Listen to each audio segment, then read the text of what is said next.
We've got a cash flow problem where we want to try to break this complicated problem down into a series of steps. Here we have something that a cost replacement project that you're evaluating for the Research and Development Department. So it tells us here that it's a proposed spectrometer for the R&D department. It has a price of $140,000, another $30,000 to modify. It's going to fall into the 3-year accelerated class, excuse me, and be sold after 3 years for $60,000. The applicable depreciation rates under the 3-year class are 33%, 45%, 15%, and 7%. Again, the rates are over a 4-year period because we assume it's brought in mid-year. So the 33% is the first 6 months and the 7% the last 6 months. The equipment is another $8,000 to increase working capital, so inventories. The project has no effect on revenues, but it's going to save about $50,000 per year before tax labor costs. The marginal federal plus state tax rate is 40%. So what we want to be doing here is to break this problem down into pieces. The first piece is really what is it that's going on at time 0. So go ahead and put some time periods in here, and let's go ahead and center these things here where each period is just one period further along. And we want to try to list what are the issues that we have in mind here. Now, we are selling it after 3 years, so we only look through time 3. Well, the first piece of it is really talking about the initial cash flows. And those initial cash flows come from a variety of different sources that we would have in here. The first of these is certainly the purchase of the equipment. And as a cash flow, it's an outlay of $140,000. So it's a negative of this $140,000. The next thing that we have in here is the modification costs. So if we look at what those costs are, it's equal to a negative of this $30,000. Now, first thing we want to realize here is that we have a consideration, because we're going to depreciate by this schedule for those future years, is to recognize that both the equipment and the modification costs go into what is referred to as the depreciable base. So what we're going to take a look at in here is we want to break this down one so that we can talk a little bit later about a depreciation schedule and provide some greater detail in here. Other things that happen up front here is, well, it tells us that we're going to have an increase in working capital. And it's basically, before we get started, we're going to have to put some things aside. So we want to take this change in net working capital that we've got here. So, and again, the Greek symbol delta is just used in here to talk about anything that refers to a change, and you can pull that right off of the symbol function if you want it down here. But these are the items we have. We're going to put aside $8,000. Now, we've put that aside in the form of inventory, and when we shut down the project, we're going to get back as an inflow coming back to us because we no longer are going to keep inventory for a project that has ended. But this is what we would be referring to when we talk about the initial cash flows, or the time 0 cash flows is going to be representing these items right here. So I'm just going to put a little box around those to refer to those initial cash flows. And let's come down a little bit lower here just to put in a row that deals with the timeline up here and what the cash flows are going to be. And this is nothing more than the sum of these items right here, the $140,000, the $30,000, and the $8,000. So the cash flow at time 0 is $178,000. Now, the depreciation schedule is going to give us a sense on when we actually get to take those costs off. Now, typically, when we're talking about the operational years, and that's what we want to be putting down here next, is we're going to have some consideration in here for how does it change our sales. So if we were to take a look at this component right here, and again, I'm going to use the symbol table to deal with this. So we find is, what is the change in sales? Well, in this problem, what it explained to us is that it's not going to have any effect on revenue. So this change in sales in each and every year is just going to be $0. And we'll find that works its way across here for each of these considerations. So let me just form that in currency.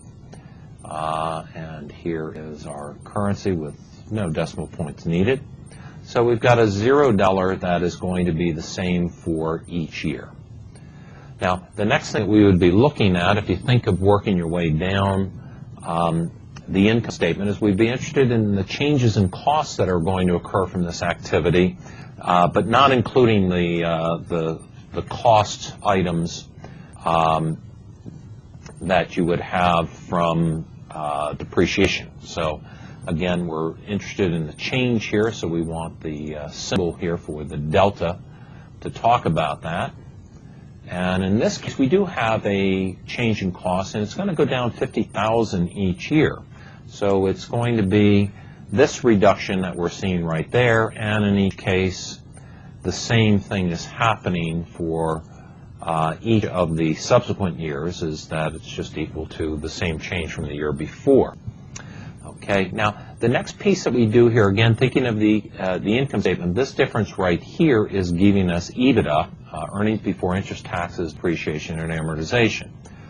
The next thing that we would take out from there is we want to, just as we subtracted the change in cost that we were going to have here. Okay. So this is equal to, again, a negative of the change in costs. And that, again, was using the delta symbol here for the change in costs.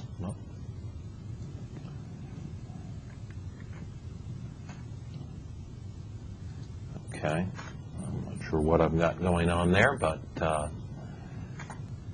we'll just put the cost symbol back in.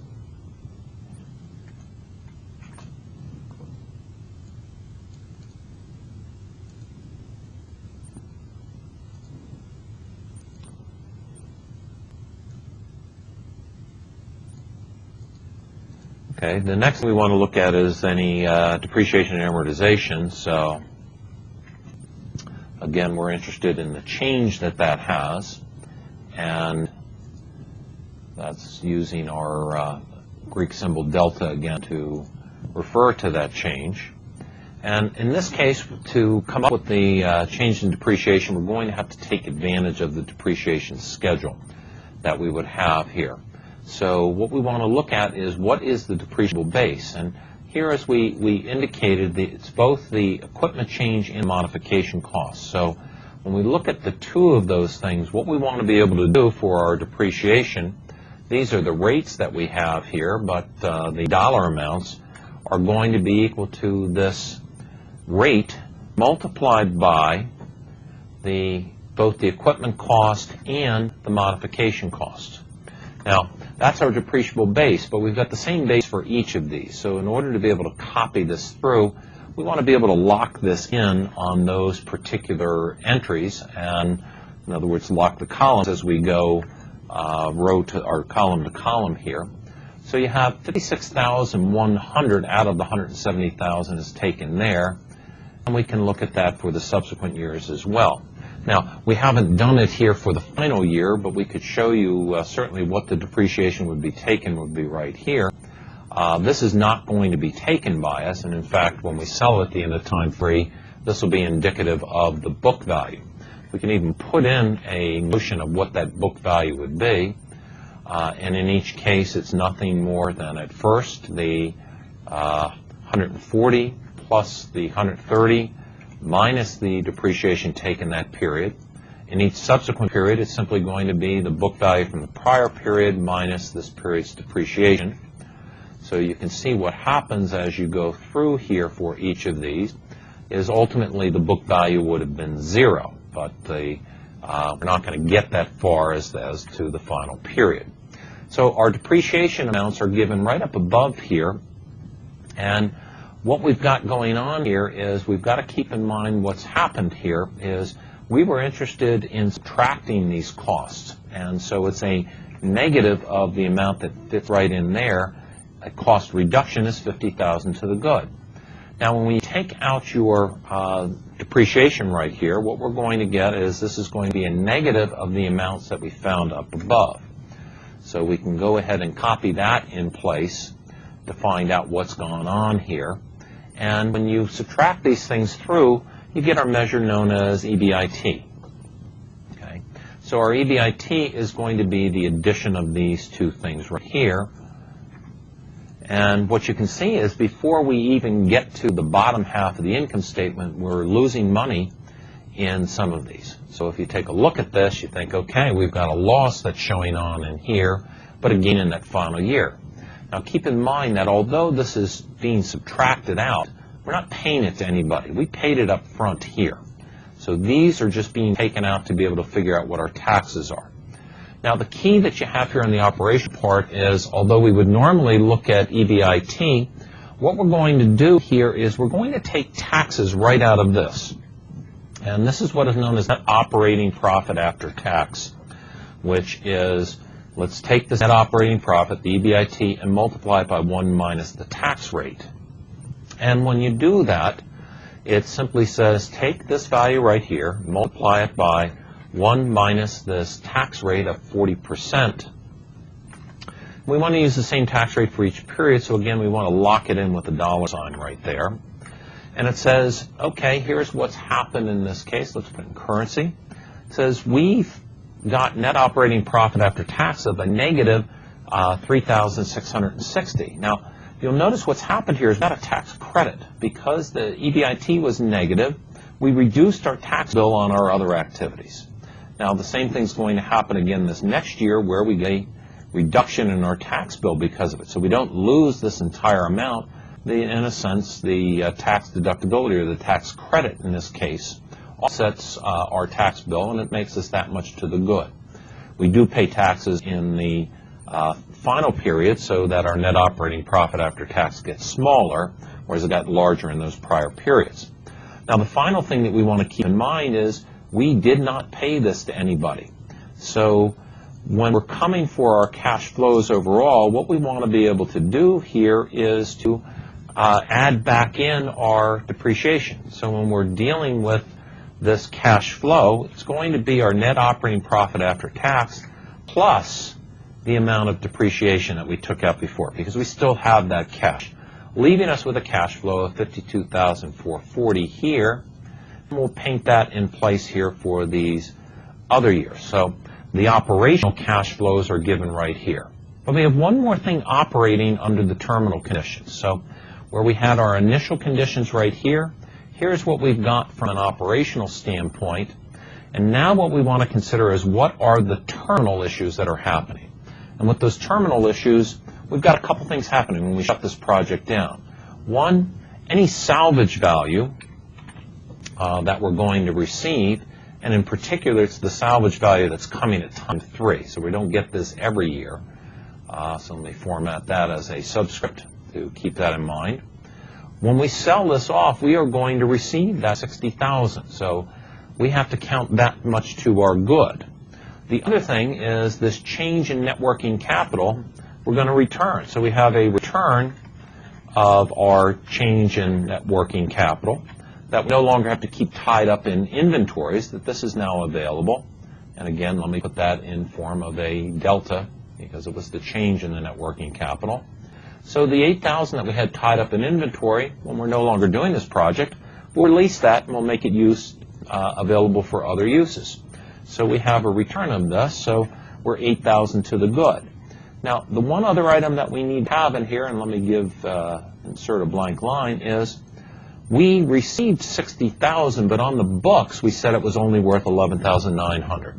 So we've over-depreciated things, and now we have to pay any tax on that capital gain. So there'll be tax on capital gain that we want to be able to include here. Now, it's going to be a negative, so it's going to be a negative of this 40% tax rate multiplied by, and here what we want is the difference between the salvage value or market value that we receive, $60,000, in the book value of $11,900 that we said it was worth. So we've been taking our deductions for this faster than it actually happened.